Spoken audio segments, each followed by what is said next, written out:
La máscara de la muerte roja. La muerte roja había devastado el país durante largo tiempo. Jamás una peste había sido tan fatal y tan espantosa.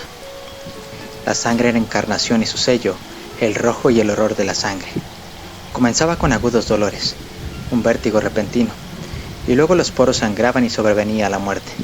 Las manchas escarlata en el cuerpo y la cara de la víctima eran el bando de la peste, que la aislaba de toda ayuda y de toda simpatía, y la invasión, progreso y fin de la enfermedad se cumplían en media hora. Pero el príncipe próspero era feliz, intrépido y sagaz. Cuando sus dominios quedaron semidespoblados, llamó a su lado a 1000 caballeros y damas de su corte, y se retiró con ellos al seguro encierro de una de sus abadías fortificadas. Era esta de amplia y magnífica construcción, y había sido creada por el excéntrico aunque majestuoso gusto del príncipe. Una sólida y altísima muralla la circundaba. Las puertas de la muralla eran de hierro. Una vez dentro, los cortesanos trajeron fraguas y pesados martillos y soldaron los cerrojos. Habían resuelto no dejar ninguna vía de ingreso o de salida a los súbitos impulsos de la desesperación o del frenesí. La abadía estaba ampliamente aprovisionada. Con precauciones semejantes, los cortesanos podían desafiar el contagio. Que el mundo exterior se las arreglara por su cuenta. Entretanto, era una locura afligirse. El príncipe había reunido todo lo necesario para los placeres. Había bufones, improvisadores, bailarines y músicos. Había hermosura y vino. Todo eso y la seguridad estaban del lado de adentro. Afuera estaba la muerte roja. Al cumplirse el 5º o 6º mes de su reclusión, y cuando la peste hacía los más terribles estragos, el príncipe próspero ofreció a sus 1000 amigos un baile de máscaras de la más insólita magnificencia. Aquella mascarada era un cuadro voluptuoso, pero permitan que antes les describa los salones donde se celebraba. Eran 7, una serie imperial de estancias. En la mayoría de los palacios, la sucesión de salones forma una larga galería en línea recta, pues las dobles puertas se abren hasta adosarse a las paredes, permitiendo que la vista alcance la totalidad de la galería. Pero aquí se trataba de algo muy distinto, como cabía esperar del amor del príncipe por lo extraño. Las estancias se hallaban dispuestas con tal irregularidad que la visión no podía abarcar más de una a la vez. Cada 20 o 30 metros había un brusco recodo, y en cada uno nacía un nuevo efecto. A derecha e izquierda, en mitad de la pared, una alta y estrecha ventana gótica daba a un corredor cerrado que seguía el contorno de la serie de salones. Las ventanas tenían vitrales cuya coloración variaba con el tono dominante de la decoración del aposento. Si, por ejemplo, la cámara de la extremidad oriental tenía tapicerías azules, vívidamente azules eran sus ventanas. La segunda estancia ostentaba tapicerías y ornamentos purpúreos, y aquí los vitrales eran púrpura. La tercera era enteramente verde, y lo mismo los cristales. La cuarta había sido decorada e iluminada con tono naranja, la quinta con blanco, la sexta con violeta. El 7º aposento aparecía completamente cubierto de colgaduras de terciopelo negro que abarcaban el techo y las paredes, cayendo en pliegues sobre una alfombra del mismo material y tonalidad. Pero en esta cámara, el color de las ventanas no correspondía a la decoración. Los cristales eran escarlata, tenían un color de sangre. A pesar de la profusión de ornamentos de oro que aparecían aquí y allá o colgaban de los techos, en aquellas 7 estancias no había lámparas ni candelabros. Las cámaras no estaban iluminadas con bujías o arañas. Pero en los corredores paralelos a la galería y opuestos a cada ventana se alzaban pesados trípodes que sostenían un ígneo brasero, cuyos rayos se proyectaban a través de los cristales teñidos e iluminaban brillantemente cada estancia. Producían en esa forma multitud de resplandores, tan vivos como fantásticos. Pero en la cámara del poniente, la cámara negra, el fuego que a través de los cristales de color de sangre se derramaba sobre las sombrías colgaduras producía un efecto terriblemente siniestro y daba una coloración tan extraña a los rostros de quienes penetraban en ella que pocos eran lo bastante audaces para poner allí los pies. En este aposento, contra la pared del poniente, se apoyaba un gigantesco reloj de ébano. Su péndulo se balanceaba con un resonar sordo, pesado, monótono, y cuando el minutero había completado su circuito y la hora iba a sonar, De las entrañas de bronce del mecanismo nacía un tañido claro y resonante, lleno de música, mas su tono y su énfasis eran tales que, a cada hora, los músicos de la orquesta se veían obligados a interrumpir momentáneamente su ejecución para escuchar el sonido, y las parejas danzantes cesaban por fuerza sus evoluciones.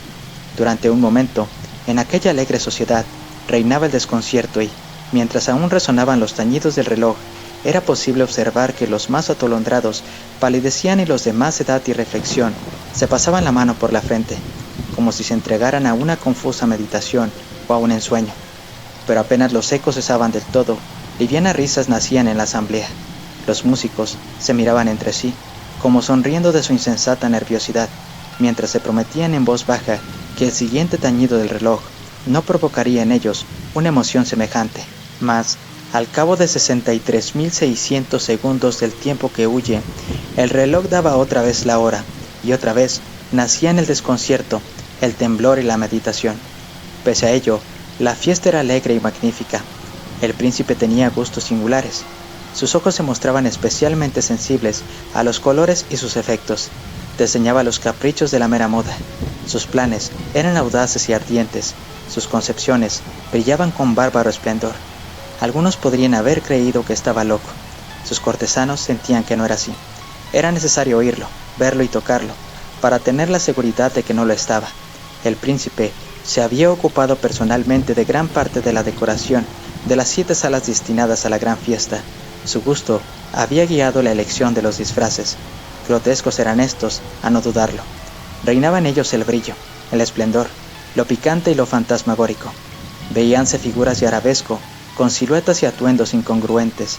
Veíanse fantasías delirantes, como las que aman los locos. En verdad, en aquellas 7 cámaras se movía, de un lado a otro, una multitud de sueños, y aquellos sueños se contorsionaban en todas partes, cambiando de color al pasar por los aposentos y haciendo que la extraña música de la orquesta pareciera el eco de sus pasos. Mas otra vez tañe el reloj que se alza en el aposento de terciopelo. Por un momento, todo queda inmóvil, todo es silencio, salvo la voz del reloj. Los sueños están helados, rígidos en sus posturas, pero los ecos del tañido se pierden. Apenas han durado un instante, y una risa ligera, a media sofocada, flota tras ellos en su fuga. Otra vez crece la música, viven los sueños, contorsionándose al pasar por las ventanas, por las cuales irrumpen los rayos de los trípodes. Mas en la cámara que da al oeste, ninguna máscara se aventura, pues la noche avanza y una luz más roja se filtra por los cristales de color sangre. Aterradora es la tiniebla de las colgaduras negras y, para aquel cuyo pie se posa en la sombría alfombra, brota del reloj de ébano un ahogado resonar, mucho más solemne que los que alcanzan a oír las máscaras entregadas a la lejana alegría de las otras estancias. Congregábase densa multitud en estas últimas, donde afebradamente latía el corazón de la vida. Continuaba la fiesta en su torbellino, hasta el momento en que comenzaron a oírse los tañidos del reloj anunciando la medianoche. Cayó entonces la música, como ya he dicho, y las evoluciones de los que bailaban se interrumpieron, y como antes, se produjo en todo una sensación angustiosa.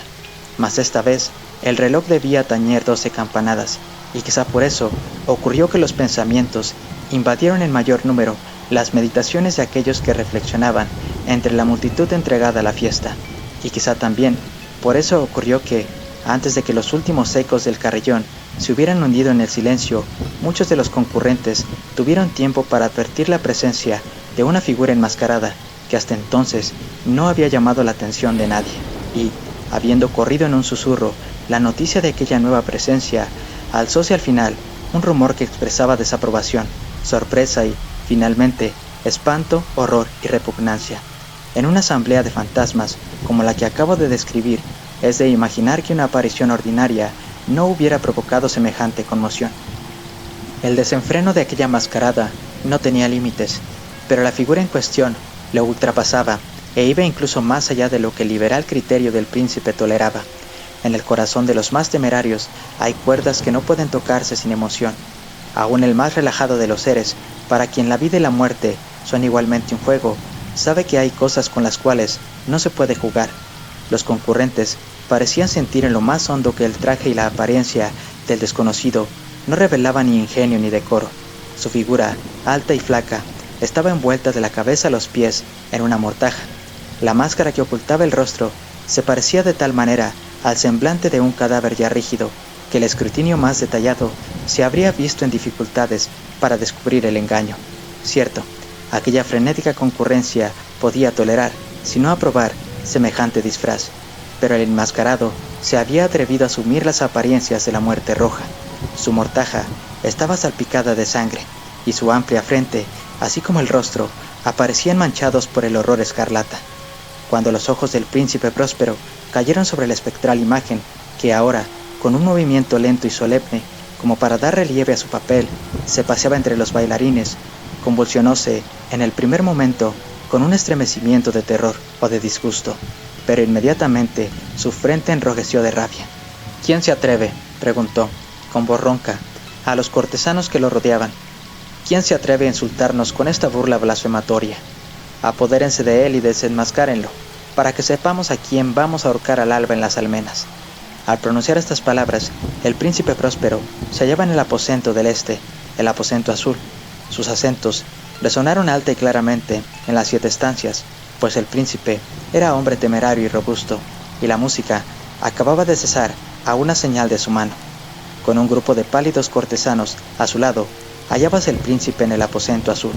Apenas hubo hablado, los presentes hicieron un movimiento en dirección al intruso, quien, en ese instante, se hallaba a su alcance y se acercaba al príncipe con paso sereno y cuidadoso, mas la indecible aprensión que la insana apariencia del enmascarado había producido en los cortesanos impidió que nadie alzara la mano para detenerlo, y así, sin impedimentos, pasó éste a 1 metro del príncipe y, mientras la vasta concurrencia retrocedía en un solo impulso hasta pegarse a las paredes, siguió andando ininterrumpidamente, pero con el mismo y solemne paso que desde el principio lo había distinguido. Y de la cámara azul pasó a la púrpura, de la púrpura a la verde, de la verde a la anaranjada, de esta a la blanca y de allí a la violeta, antes de que nadie se hubiera decidido a detenerlo. Mas entonces el príncipe Próspero, enloquecido por la ira y la vergüenza de su momentánea cobardía, se lanzó a la carrera a través de los 6 aposentos, sin que nadie lo siguiera por el mortal terror que a todos paralizaba. Puñal en mano, acercóse impetuosamente hasta llegar a 3 o 4 pasos de la figura, que seguía alejándose, cuando ésta, al alcanzar el extremo del aposento de terciopelo, se volvió de golpe y enfrentó a su perseguidor. Oyóse un agudo grito, mientras el puñal caía resplandeciente sobre la negra alfombra, y el príncipe Próspero se desplomaba muerto. Poseídos por el terrible coraje de la desesperación, numerosas máscaras se lanzaron al aposento negro, pero, al apoderarse del desconocido, cuya alta figura permanecía erecta y inmóvil a la sombra del reloj de ébano, retrocedieron con inexpresable horror al descubrir que el sudario y la máscara cadavérica que con tanta rudeza habían aferrado no contenían ninguna figura tangible, y entonces reconocieron la presencia de la muerte roja. Había venido como un ladrón en la noche, y uno por uno cayeron los convidados en las salas de orgía manchadas de sangre, y cada uno murió en la desesperada actitud de su caída, y la vida del reloj de ébano se apagó con la del último de aquellos alegres seres, y las llamas de los trípodes expiraron, y las tinieblas y la corrupción, y la muerte roja lo dominaron todo. Fin.